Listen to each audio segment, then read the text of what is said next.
Harimi, harimi, al tirai, harimi, al tirai. Imri le'arei Yehuda, hinei Elokeichem. Harimi, harimi, al tirai. Hello, hope everyone had a nice Shavuos. Let's continue with Pirkei Avos with the commentary of Rabeinu Yonah. We're in chapter 1, Mishnah 15.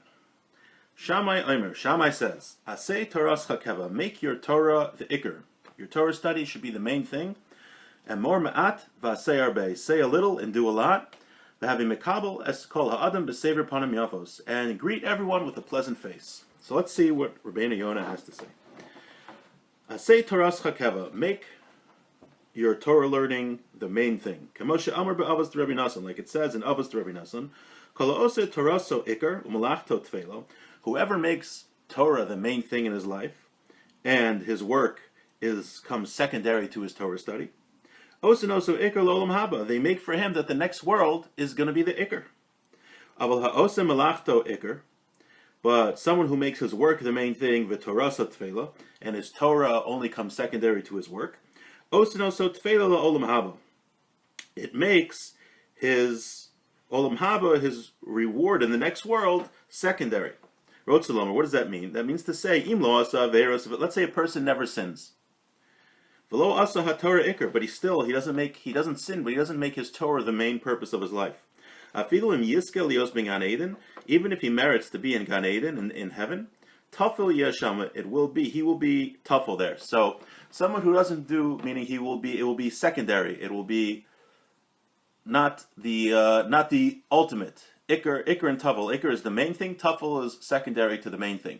So even if someone never sinned, if in his life, the main purpose of his life was work and acquiring wealth and not his Torah study, then even though he can get into Olam Haba, he can get into Gan Eden, into the next world, his portion in the next world will not be a main substantial portion, but it will be a Tafel, a secondary portion.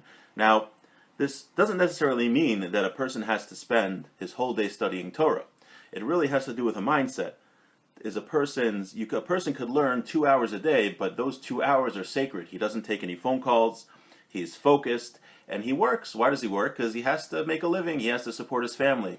But his goal in life is to support his family in order that he could do mitzvos and grow in avodas Hashem and study Torah. I think this was said in the name of the Chavetz Chaim. So it doesn't have to be that a person learns in yeshiva or learns in kollel all day, and he only works 2 hours a day. That's not what it means. It's not really talking about time here. It's talking about what's the focus of one's life. What is the purpose and the goal, and what does one put his energies into? So as Jews, we're supposed to put our energies into serving Hashem. We're here in this world to come close to God and to serve God. Working is only a means to do that, to support ourselves, but that shouldn't be the goal in and of itself, but rather one's Torah learning should be the goal. And even like we said, if it's only an hour a day, 2 hours a day, the way he treats that time, that's the whole purpose of his day, is to get to that Torah learning for a little bit, and that's sacred. It's not interrupted. It's put above everything else for that time. That is called making the Torah ikr, the Torah the main thing. Okay, next thing, and more ma'at v'aseh arbe, say little and do a lot. When you promise to do something for your friend, say a little and do a lot. And this is the way of musar and piousness.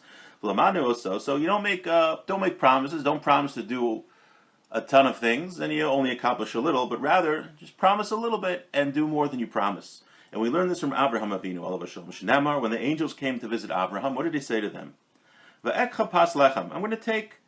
going to get some bread for you.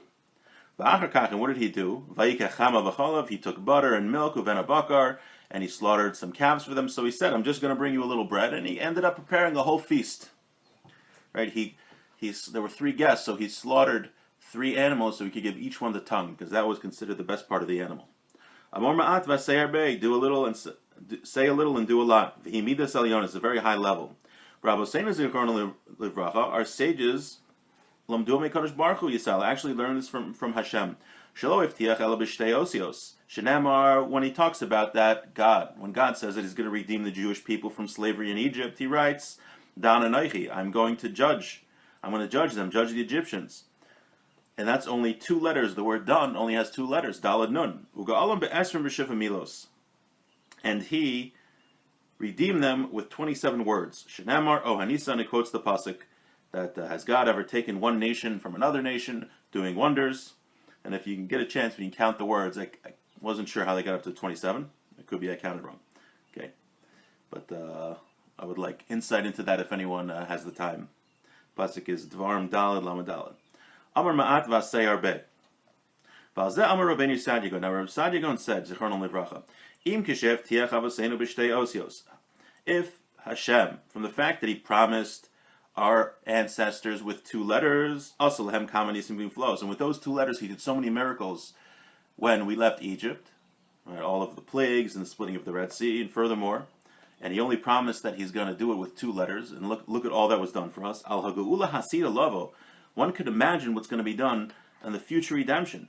Shenichtavu Kama Dapim V'Kama Kudresim V'Kama Svarim. How many pages are written in Tanakh about the future redemption, and how many books, and how many kundresim? Me'aftachos V'Kama Nechamos. All of these promises about the future redemption. If you read Nach, the prophets and the writings, how much we are promised about the future redemption. It's much, much more than 2 letters. It's pages and pages, entire books. Yirmiyah, Yeshayahu, Yecheskel, Yisrael, Alachas Kama V'Kama, Kin Flos Yom Ma'asav and Hashem Yodas Me'od. One could imagine how much more wondrous it'll be, the future redemption, when Mashiach comes, than it was the Exodus from Egypt. A person should contemplate this and put it on his heart, because it'll be a great reward for someone who has these promises.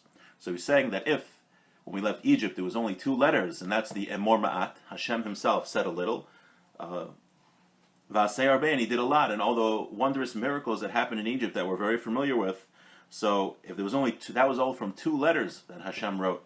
Imagine in La'asad Lavo, in the future, when Mashiach comes, if you go through Nevi'im and Kesuvim, the prophets and the writings, how many pages and pages again, and books are written about that, how glorious, how much more glorious the wonders will be. Okay, now the last line of the Mishnah, V'havi mekabel es kol ha'adam b'sever panim yafos, and greet everyone with a pleasant face. Shi'ar lehem panim yafos shel simcha. You should show people a happy face when you greet them. Kedei shetei ruach habrios nocha heimenu, so that people will like you. Right to Laimar, she'israchik memidas akas. This is coming to say that a person should distance himself from the attribute of anger. Shehimida ra'ad ma'od. It's a very, very bad trait to be angry. V'yanhig atzmo b'midas haratzon. And a person should have this attribute of being of pleasantness, of being pleasing. Aderech shiu mirutzim mimenu b'nei adam, so people like him. Mida no mikubeles, pleasant and accepting. V'azeh amar chachmei hamusar, and the wise people of ethical teachings, they said, if you want that people should like you, you should like what you don't like. You should want what you don't want. People won't like a person if a person doesn't forego his own desires for the desires of others. And with this, you'll have many people that will like you, and you'll be protected from other people hurting you. When you show people a sad, angry face, a bad face, they're going to hate you, and they're going to distance themselves from you. They'll try to do bad for you. So how do you get people to like you? He says, greet them with a happy face, and to not always be makbid, to not always have to get your way. Even though you want something, if you say, you know what, I'm willing to give up what I want in this case, and I'm going to do what you want. You don't actually have to say that to somebody, but that's the idea. If you're willing to forego your own desires for the desires of your friends, that is how somebody will like you. So that's what he's telling us to do here. So we had 3 things in this Mishnah. The first was a person should make his Torah the main pursuit in his life, and we said that's not necessarily dependent on time, but rather what he values and his viewpoints. We said say a little and do a lot, and then we finished that we should greet everybody with a happy face. And when we greet someone with a happy face, you never know. Again, a person could be having a bad day, and sometimes you just give him a smile and say hello. It could totally change around his days. It's a very important thing, and people will like you. People like people that are pleasant and happy, and sometimes when you force a smile, then it could affect your inside also if you're not having such a good day. I was just wondering now out loud, what's the connection between these 3 things in the Mishnah? I don't really have an answer. It says make your Torah the main thing, and it says say a little and do a lot, and then it says have a happy face. If anyone has any ideas of the connection between these three teachings of the Mishnah, please reach out. We'd love to hear what you have to say. And with that, wish everyone a beautiful day.